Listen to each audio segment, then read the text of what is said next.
নমস্কার, আমি ডক্টর প্রসেনজিৎ কুমার রায়, বন্ধাত্ব বিশেষজ্ঞ, new life fertility centre, Siliguri, West Bengal.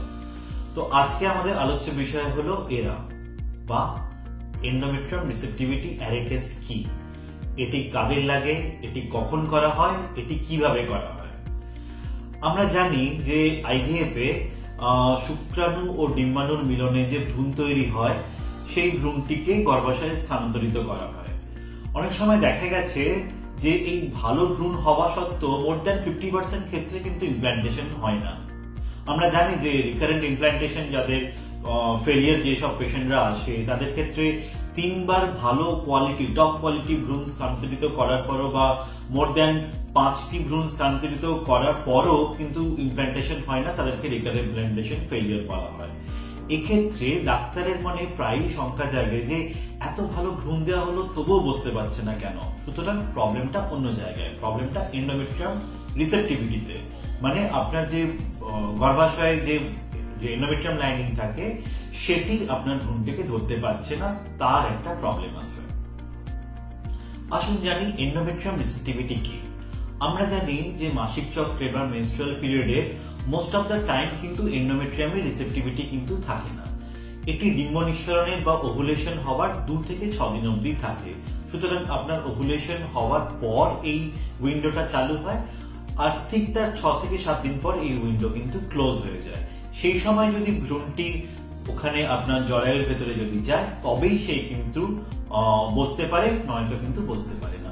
এটা অনেকটা ধরুন আপনি আগেকার দিনে যখন ট্রেনের জন্য স্টেশনে যেতেন না, আপনি সেখানে আপনি টিকিটের জন্য দরজা খোলা হতো 2টো থেকে 5টা অবধি, সেই 2টোর আগে গেলেও আপনি টিকিট পেতেন না, 5টার পরে গেলেও টিকিট পেতেন না, ঠিক ওই সময় আপনি টিকিটটা পেতেন। ঠিক এই কনসেপ্টটাই কিন্তু এক্ষেত্রে প্রযোজ্য। সুতরাং ওই ঠিক সময়ে যদি ভ্রূণটি পৌঁছতে পারে তবেই বসতে পারবে, নয়তো কিন্তু বসতে পারবে না।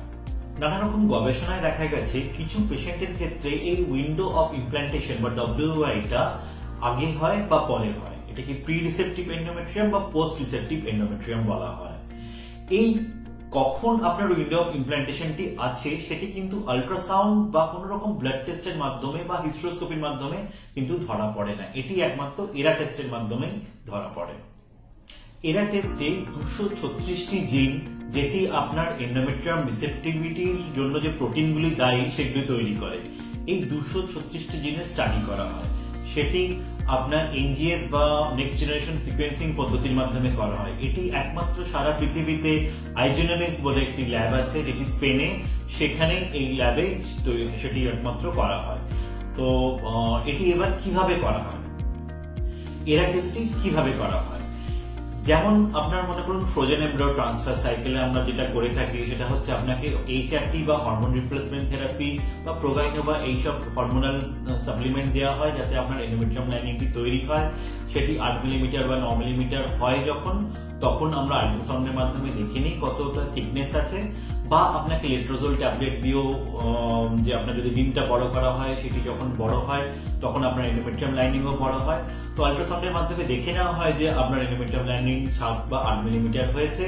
তখন আপনার প্রজেস্টেরন লেভেল চেক করা হয়, প্রজেস্টেরন লেভেল লেস দ্যান 0.1 থাকলে তারপরে আপনার প্রজেস্টেরন ইনজেকশন চালু করা হয়। প্রজেস্টেরন ইনজেকশন 6টি ইনজেকশন দেবার পরে আপনার এন্ডোমেট্রিয়াম স্ট্রেচিং করে পিপেলি ফরসেপের মাধ্যমে আপনার এন্ডোমেট্রিয়াম স্যাম্পল নেওয়া হয়। তারপর সেটিকে আমরা এই স্পেনের এই ল্যাবে আমরা পাঠাই। এবার এরা টেস্টের যে রিপোর্ট আসে সেটি 3 ধরনের হতে পারে। ফার্স্ট হচ্ছে রিসেপটিভ, মানে আপনার এন্ডোমেট্রিয়াম রিসেপটিভিটি যেমন থাকার কথা ঠিক সেরকমই আছে। ডে 5 আপনার যদি ব্লাস্টোসিস্ট ট্রান্সফারে প্ল্যান করা হয় তাহলে সেটি 120 ঘন্টা সেই হিসেবেই কিন্তু প্ল্যান করা হয়। মোস্ট অফ দ্য ক্ষেত্রে এই রিপোর্টই আসে। দ্বিতীয়ত হলো প্রি রিসেপটিভ, ডে 5 যে চেঞ্জেস হওয়ার কথা ছিল সেটা এখনো পর্যন্ত হয়নি। আর থার্ড হলো পোস্ট রিসেপটিভ, যেটা ডে 5 এ চেঞ্জেস হওয়ার কথা সেটা আগেই হয়ে গেছে, আপনার উইন্ডো অফ ইমপ্ল্যান্টেশন বন্ধ হয়ে গেছে। সুতরাং আপনার এই রিপোর্ট দেখে আপনাকে শুধু প্রি রিসেপটিভ, পোস্ট রিসেপটিভ এই 3টে বলছে না, আপনাকে টাইমও মেনশন করে দেওয়া থাকে। সুতরাং আপনার যে এমব্রায়ো ট্রান্সফার যেটি প্ল্যান করা হবে নেক্সট সাইকেলে সেটি ওই টাইম দেখে সেই অনুযায়ী আপনার প্ল্যান করা, এটাকে পার্সোনালাইজড এমব্রায়ো ট্রান্সফার বলা হয়। সেক্ষেত্রে কিন্তু চান্সেস অফ ইমপ্ল্যান্টেশনটা আপনার অনেকটাই বেড়ে যায়।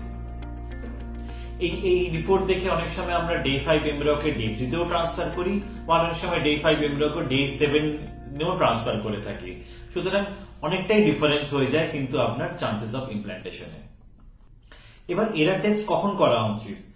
আইভিএফ এ দেখা গেছে যে অ্যারাউন্ড 20% মতো পেশেন্ট থাকে যাদের ভালো গ্রেড অফ এমব্রায়ো থাকে বা এন্ডোমেট্রিয়াম থিকনেস ভালো থাকে, এভরিথিং ইজ নর্মাল, তবুও ইমপ্ল্যান্টেশন কিন্তু বারে বারে ফেল হয়। এই সব পেশেন্টদের কিন্তু আমরা এরা টেস্ট সাজেস্ট করে থাকি। এরা টেস্টে দেখা গেছে যে 60% ক্ষেত্রে রেজাল্ট কিন্তু রিসেপটিভই আসে, বাকি 40% ক্ষেত্রে কিন্তু either pre or post receptive আসে, এবং সেই অনুযায়ী আমরা পার্সোনালাইজড এমব্রায়ো ট্রান্সফার যদি করে থাকি তাদের ক্ষেত্রে সাকসেস রেট মোর দ্যান 70 থেকে 80% কিন্তু আসে। সুতরাং এরা টেস্ট কখন লাগবে, কার লাগবে, কিভাবে করা হবে, সেই সব নিয়ে কিন্তু আপনি আপনার ডাক্তারের সঙ্গে ডিসকাশন করুন, উনি আপনাকে ভালো করে গাইড করে দিতে পারবে।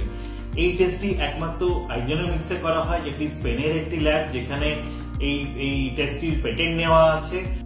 এটি একটি পেনলেস টেস্ট, এটি একটি ওপিডি বেস প্রসিডিওর, এখানে কোনো রকম অ্যানেস্থেসিয়া লাগে না। আর রিকারেন্ট ইমপ্ল্যান্টেশন ফেলিয়ারের ক্ষেত্রে আমরা কিন্তু এরা টেস্ট সাজেস্ট করে থাকি। সুতরাং আজকে আমরা জেনে নিলাম যে এরাটা কি, কখন এটি করতে হবে, কাদের লাগে, কিভাবে করা হয়। আরো কিছু জানতে হলে আমাদের ক্লিনিকে এসে যোগাযোগ করুন বা আমাদের কল করে নিতে পারেন আপনি। আশা করি ভিডিওটি ভালো লেগেছে। ভালো থাকুন, সুস্থ থাকুন।